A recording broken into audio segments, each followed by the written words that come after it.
Hare Krishna.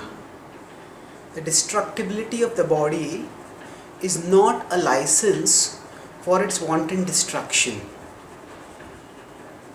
Some people ask, the Bhagavad Gita says that the body is anyway destructible and the soul is indestructible. Therefore, there is nothing wrong in killing the body.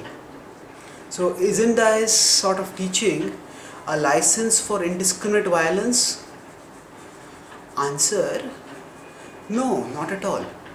Because the Bhagavad Gita's call for war is based not on the destructibility of the body, but the necessity of dharma, the necessity of violence, sometimes for the protection of dharma, and the determination, the level-headedness to not sentimentality deviate one from the path of dharma.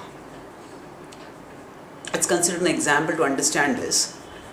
The argument that anyway the body is going to die, so there's nothing wrong in killing it, is like a surgeon saying there is nothing wrong in cutting the body of a patient because already the patient is in pain. Now, what makes cutting the body acceptable is not the pre-existence of pain in the patient, but the possibility of a process that will free the patient of pain, even if it immediately increases the pain a little bit. So essentially, this surgery, though it seems like violence, is actually benevolence because it cures the patient. So now this patient metaphor can be understood at two levels.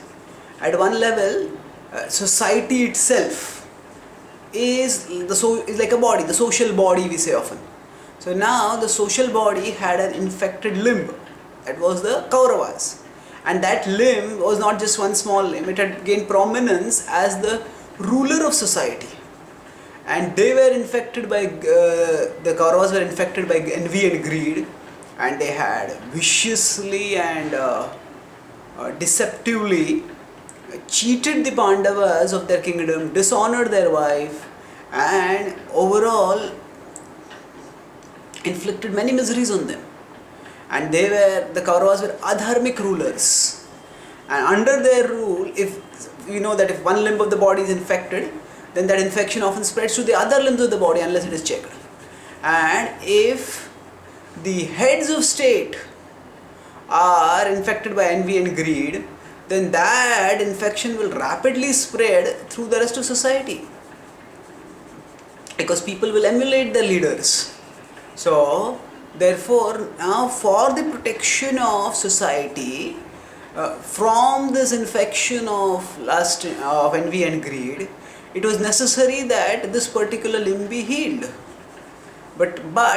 So initially, before the Mahabharata war, there were elaborate peace negotiations, and the Kauravas rejected all the peace negotiations.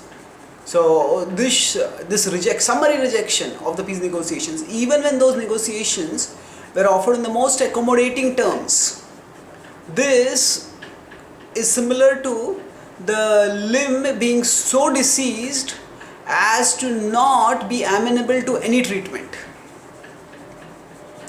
So thereafter, then the only treatment is, we can't save that limb, we amputate the limb so that the remaining body can be saved. So similarly, the Kauravas had to become like an amputated limb from society. They had to be amputated from the rest of society to protect society from being misled by adharmic rulers.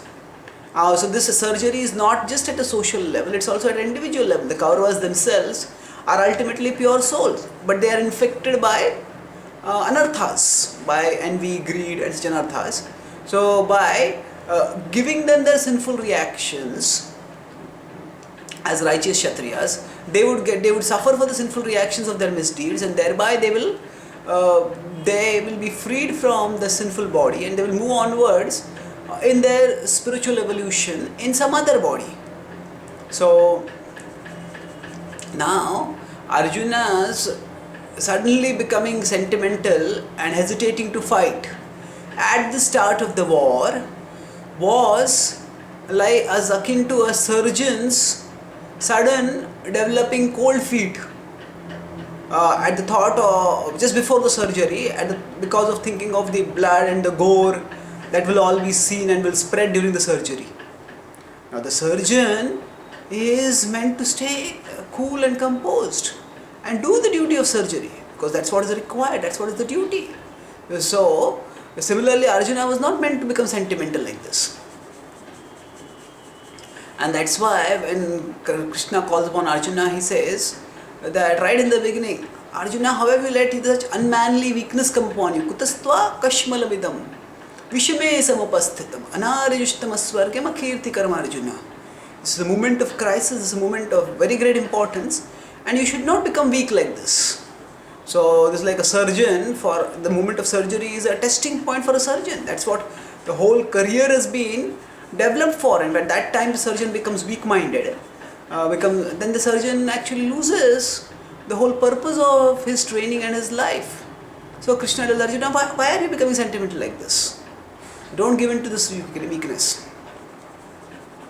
And then he says after that, now after hearing the philosophy of the Bhagavad Gita, Arjuna becomes consoled, and the Bhagavad Gita's philosophy is not simply that you kill because the body is destructible.